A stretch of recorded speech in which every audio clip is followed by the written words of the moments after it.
자, 합성어, 파생어 부분에서 통사적 합성어, 비통사적 합성어, 이 부분이 있을 텐데, 합성어는 일단 어근과 어근이 합쳐진 거죠. 네, 어근과 어근이 합쳐진 건데, 자, 뒤로 가보면 개념이 있는지 한번 좀 볼까요? 네, 바로, 여기네요. 그죠? 합성어의 형성과 분류 부분으로 보겠습니다. 자, 통사와 비통사인데 쉽게 얘기하면 통사적인 거는 문법의 규칙을 잘 따른 합성어예요. 문법 규칙을 잘 준수한, 규정을 잘 준수한 합성어라고 보면 되고, 비통사적인 것은 표준어가 될 수 없는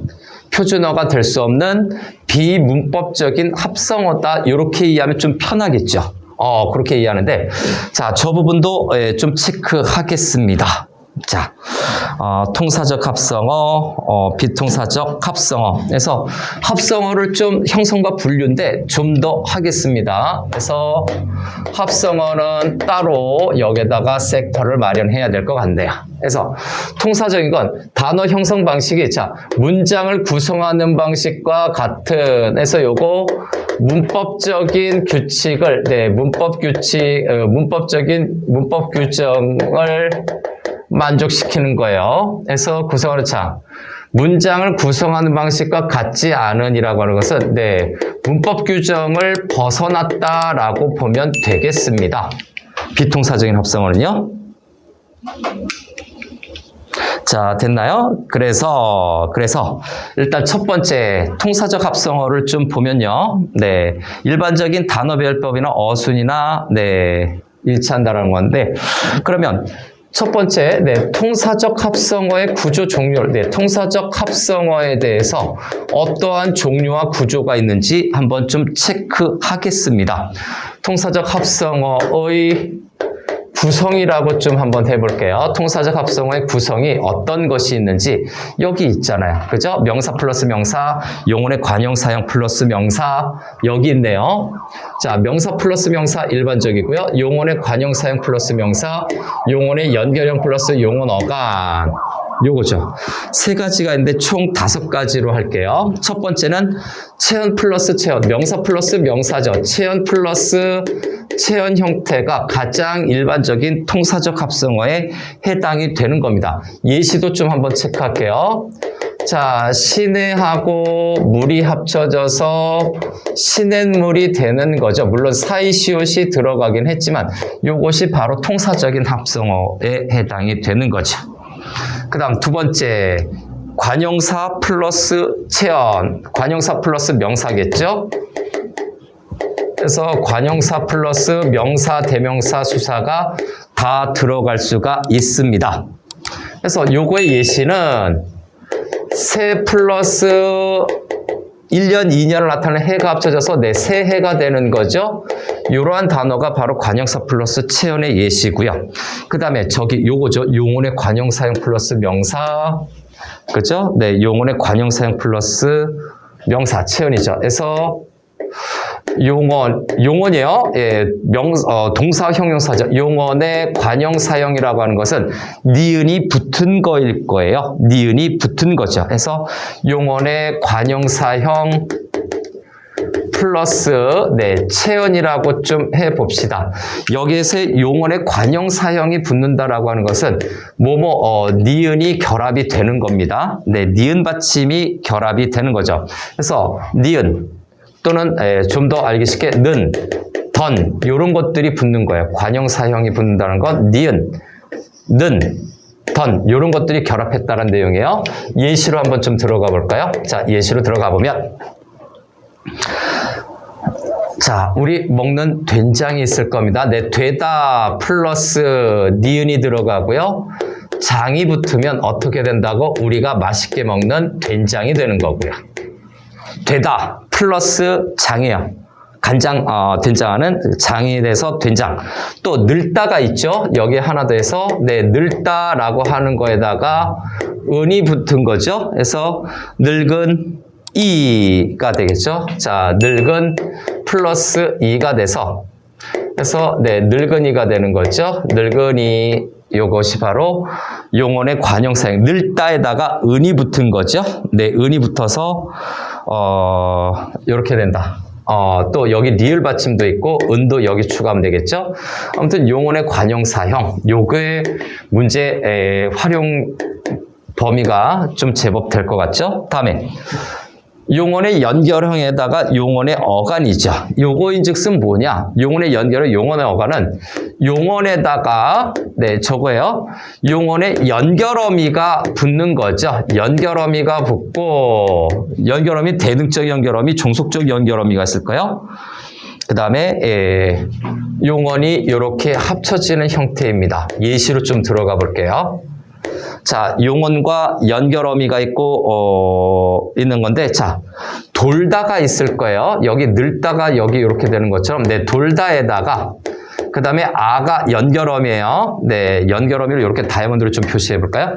그 다음에 가다라고 해서 이걸 어떻게 한다? 길을 좀 빙 돌아가다 이렇게 표현할 수 있다는 얘기죠. 돌다, 가다가 합쳐질 때 연결어미 아가 합쳐져서 돌아가다. 그 다음에 여기서 좀 빠져 있지만 부사하고 부사가 합쳐지는 거죠. 부사 플러스 부사 형태도 뭐가 된다? 통사적 합성어가 되는 거죠. 통사적 합성어가 되는 건데 너 일을 곧 잘한다. 곧하고 잘이 부사거든요. 그래서 이것이 어떻게 된다? 너 일을 곧 잘한다 라고 해서 또 다른 합성어가 되는 거죠. 곧 잘한다. 그 다음에 또 하나 예시를 들까요? 우리 그 첩어 중에서 깡충이 있을 거야. 깡충 부사예요. 깡충 부사인데 요게 깡충 하게 되면은 하나의 합성어가 돼 버리는 거죠. 깡충이라고 하는 의태어가 되는 거죠. 하나의 합성어가 돼 버리는 겁니다. 이런 5가지 종류를 여기에서 통사적 합성어로 지금 얘기를 한 거예요. 합성어. 자, 정리를 하고 다음에 비통사적 합성어에 대해서도 정리를 합니다. 여기 있는 것처럼 자, 접칼이라서 용언의 어간 플러스 명사, 용언의 어간과 어간이 합쳐지는 경우, 그 다음 비자립적 어근 플러스 명사라고 해서 어려운 말들이 있는데 한마디로 비통사적인 합성어는 요거예요. 연결, 용언과 용언이 합쳐질 때 연결어미를 사용하면 통사적, 사용하지 않으면 비통사적 합성어다. 이렇게 이해하면 좀 편하죠. 자, 그래서 비통사적 합성어도 우리의 일반적인 단어 배열법에 벗어난 걸로 보는 건데 그것도 정리를 좀 하겠습니다. 그래서 여기를 좀 지워도 되죠? 네, 지워도 돼서 다시 또 시작을 하면 이제 비통사적 합성어라고 2번으로 이제 좀 잡아서 들어갈게요. 합성어 중에서 여기 2번. 자, 2번은 비통사적 합성어입니다. 구성인데 첫 번째는 가장 일반적인 것이 방금 본 것처럼 용언과 용언이 합쳐지는 거죠. 용언 플러스 여기 뭔가 하나 들어가야 돼요. 용언이 그냥 합쳐지는 형태면은 이게 비통사적인 합성어입니다. 근데 만약에 자, 이 부분이 빠진 거예요. 즉 연결어미가 빠진 거죠. 그래서 여기에서 연결어미가 빠진 형태가 바로 비통사적인 합성어예요. 연결어미만 있으면 통사적 합성어가 돼버리는 겁니다. 그래서 요거의 예시를 들면 자, 용언 플러스 용언에서 야, 너 날다.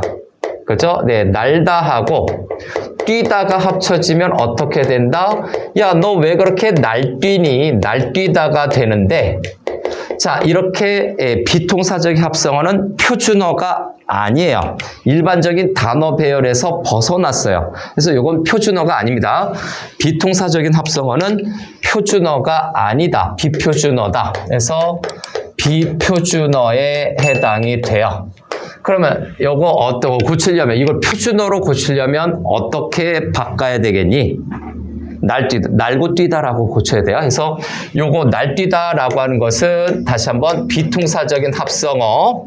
그래서 이거를 통사적으로 만약에 바꾸려면 날고 뛰다 해서 이렇게 띄어쓰기 한번 있는 요런 합성어로 만들어줘야 돼요. 즉 이게 뭐다? 연결어미에요. 요 고가 연결어미에요. 연결어미 날고 뛰다.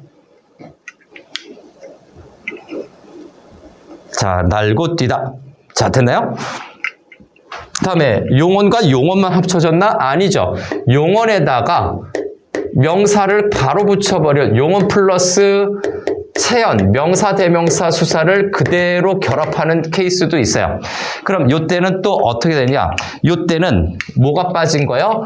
관형사형 어미가 빠진 겁니다. 요때는 관형사형 어미, 니은, 리을, 의, 던 요런 거죠. 관형사형 어미가 빠진 거예요. 이거를 통사적 합성어로 만들어주려면 관형사형 어미만 추가해주면 돼요. 예시 들어가죠. 요것도요. 자, 요것도 예시 한번 들어갑시다. 용언과 그 다음에 체언이죠. 가장 일반적인 저기 접칼도 있네요. 그죠? 용언의 어간 명사. 그래서 접다라고 하는 거죠. 접다에다가 플러스 칼이 합쳐진 형태인데 그래서 이게 접칼로 쓰여 있네요. 접칼로 쓰여 있는데 요거는 비통사적인 합성어입니다. 비통사적인 합성어예요. 그런데 요거를 통사적인 합성어로 바꿔주려면 어떻게 해야 되느냐? 통사적인 걸로 바꾸려면 어떻게? 접는 칼이라고 하면 되겠죠? 그래서 요건 접는 칼. 는이 들어가면 돼요. 자, 요거 는이 들어가면 통사적인 합성어가 되는 거예요. 이런 식으로. 그 다음 하나의 예시로 더 들어가 볼까요? 세 번째. 자, 세 번째 형태는 용언, 동사, 형용사, 명사 계열이 있다면 이제 부사도 있죠. 부사가 보통 용언과 잘 결합하는 건데 체언을 그냥 결합시키는 경우도 있어요. 요거를 좀 기억해 두는 것도 괜찮겠죠? 그래서 요때는 부사가 때 요때는 뭐가 빠졌냐? 용언의 관형사형 어미가 빠진 거죠. 저기 용언의 관형사형이죠. 그래서 용언의 관형사형이 관형사형 어미겠죠. 다시 한번 용언의 관형사형 어미가 빠졌다라고 보면 되겠습니다. 다시 용언의 관형사형. 이렇게 얘기하면 좀 막연하니까 예시로 한번 들어가 보겠습니다. 부사이면서 용언의 관형사형. 여기 있어요. 보슬비 또는 부술비다라고 하는 거죠. 그래서 보슬비, 부술비인데 자, 보슬비로 한번 합시다. 보슬인데 뭔가가 하나 빠졌어요. 보슬비 뭔가가 중간에는 넣어주면 되죠. 보슬 근데 관형사형이 뭐가 들어가야 되지? 보슬 거리는 또는 보슬 색깔 바꿀게요. 보슬거리며 보슬거리는 그죠? 보슬거리는 비. 근데 이거 말이 좀 안 되죠. 그래서 이거 좀 이상한 것 같고. 그래서 보슬 내리는 비. 요건 되네. 그죠? 요것만 집어넣어주면 됩니다. 용언의 관형사형. 보슬 내리는 비.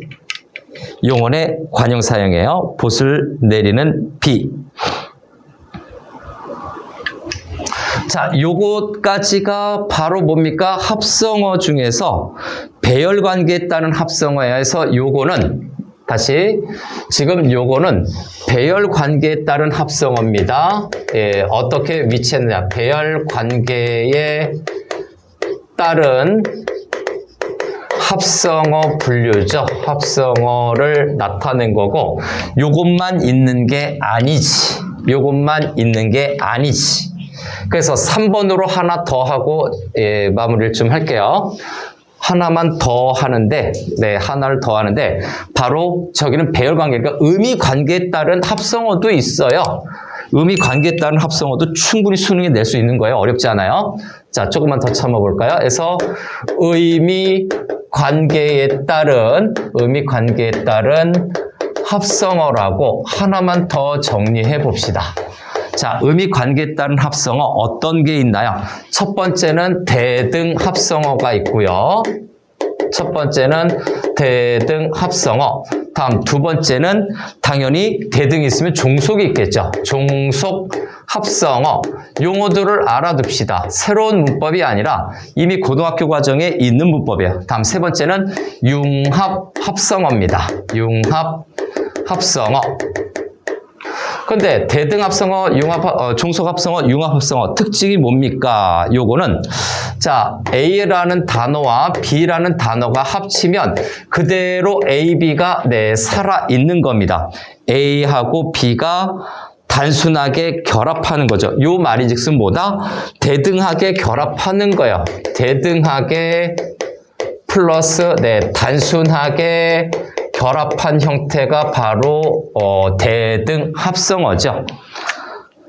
자, 그래서 대등하게 단순 결합했다라고 하는 것은 요 위에다 체크할게요. 둘 다, 어근 둘 다죠. 둘 다 의미가 살아 있는 겁니다. 그래서 둘 다 의미를 가짐이라고 할까요? A의 단어의 뜻과 B 단어의 뜻이 둘 다 살아있는 거예요. 둘 다 살아있다. 해서 요걸로 예시로 한번 해볼까요?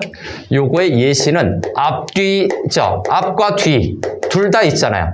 앞뒤라고 하는 건데 앞과 뒤가 합쳐졌는데 둘 다 의미 살아있는 거예요. 이건 합성어지만 앞과 뒤를 동시에 가리킨다.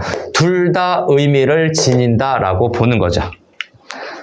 다음, 종속 합성어는 A 플러스 B가 있는데 요거는 물론 A, B로 합쳐지기는 합니다. 자, A, B로 합쳐지는데 A가 앞에 있는 거든 뒤에 있는 거든 앞에 있는 것이 뒤를 꾸며주는 거죠. 자, 요거는 어떻게 되느냐? 앞 어근이 뒤를 수식하는 겁니다. 그래서 앞이 뒤를 꾸미는 구조예요. 꾸미는 구조에 합성어도 존재한다. 뒤를 꾸미는 구조가 있어요. 그래서 요거 예시로 보면 뛰다가 있죠. 예, 예시로 보면 뛰다 그다음에 건데 그거보단 요걸로 할까요? 돌 플러스 달이라고 한번 해봅시다. 그럼 돌달인데 여기에서 중심 의미를 갖는 건 뭐니? 다리죠. 건너가는 다리가서 이 다리가 중심이고 요 돌이라는 것이 이거를 의미상 꾸며준다. 수식관계에 있는 거죠. 이런 종속 합성어도 있어요. 다음 세 번째는 융합 합성어. 전혀 새로운 걸로 태어나는 거죠. 융합 합성어는 기본 개념 컨셉이 A 플러스 B가 전혀 다른 새로운 걸로 나타나는 거죠. 그래서 여기에서 요 C라고 하는 요 부분이 전혀 새로운 단어가 되어버리는 겁니다. 새로운 단어가 되어버리는 것이다. 그래서 예를 들면 자, 밤과 낮이 합쳐지면 밤 시간, 낮 시간이 어떻게 바뀐다? 밤낮이라고 해서 하루 종일 오랜 시간 동안 이런 의미를 갖고 있는 거죠. 그래서 늘, 항상이라는 뜻이죠. 늘, 항상이라는 뜻으로 뜻이 바뀌게 돼요. 그 다음에 봄과 그죠? 봄 춘자하고 한자는 봄 춘자하고 가을이죠. 요것이 봄이라고 하는 춘자하고 가을이라고 하는 추자가 합쳐져서 이게 뭐가 된다? 춘추가 되는데 이 춘추는 나이를 나타내요. 나이를 나타내는 높임말이 되는 거죠. 그래서 융합합성어가 있는데 이거 개념 자체가 어려운 거는 아니에요. 나왔을 때 낯설어서 그럴 수가 있어요. 그래서 합성어 파트는 여기를 조심하자. 이런 개념이 있다라는 것까지는 좀 체크를 해둬야 됩니다.